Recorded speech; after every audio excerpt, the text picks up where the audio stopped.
My family kicked me out because of my sister's lies, but now they're begging for me back. I was 21 when my fiancé asked me to marry him. He was the absolute light of my life. We had known each other since preschool, our families are very close. He would come and have dinner with us on a daily basis and vice versa. He doesn't have any siblings, but I have 2 older sisters. Which is very important as he was also very close with them.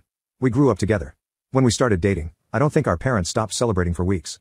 He helped me deal with a lot of my anxiety, and even when I gained a little weight and my mother berated me saying he was going to leave me, he told her off and said he loved me for who I was, not for what I looked like, even though he claimed I was the most beautiful girl in the world to him.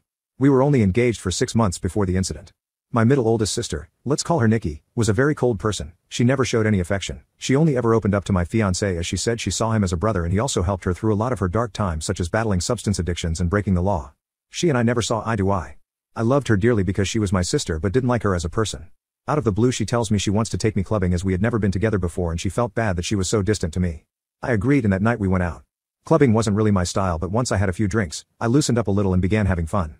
The night was going smoothly until Nikki spotted a guy across the room whom she claimed she wanted to climb like a tree. She walked over to him, and within a few minutes she was back and she had a sour expression on her face.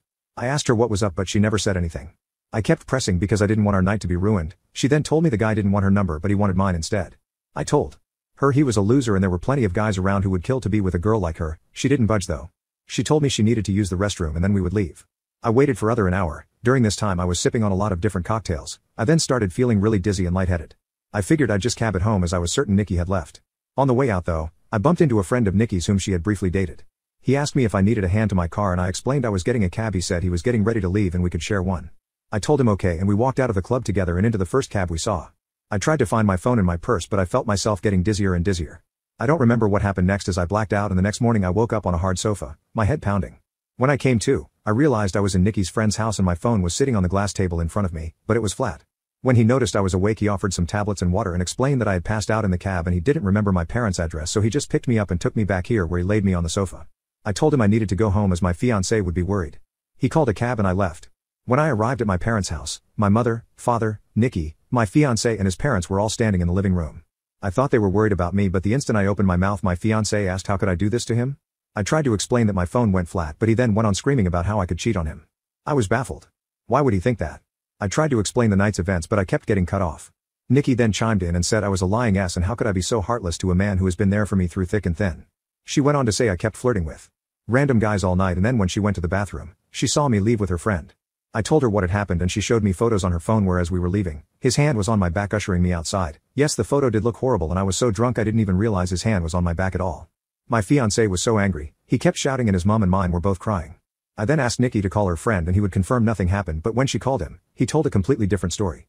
He said I begged him to take me back to his, and when he did, we slept together multiple times. I saw red and started crying and yelling at Nikki because I knew she had organized this whole thing to make me look bad. I begged my fiancé to believe me, but he just shook his head and left. When everyone had cleared out, my mother slapped me across the face and told me to get out. I left and went to a friend's house where I stayed for a few nights. During those nights I called my fiancé crying and pleading with him to believe me that nothing happened, but it all fell on deaf ears as he never returned any of my calls or texts. My mom texted me and told me she was kicking me out and that she couldn't believe I would do such a thing, and a lot of hurtful other slurs I don't think I could repeat here. She didn't even give me time to get my things as she threw everything out. I was now homeless. None of my family would take me in, as they chose my fiancé and mother's side.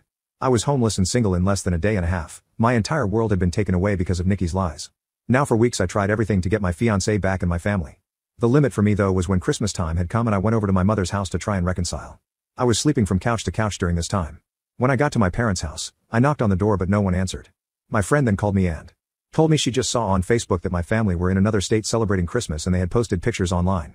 Everyone was there, my sisters, parents, grandparents and even my fiancé and his family. When I myself saw the photos, I couldn't stop crying as they all looked so happy. I cried for days and days before deciding to block them all. I even returned my engagement ring.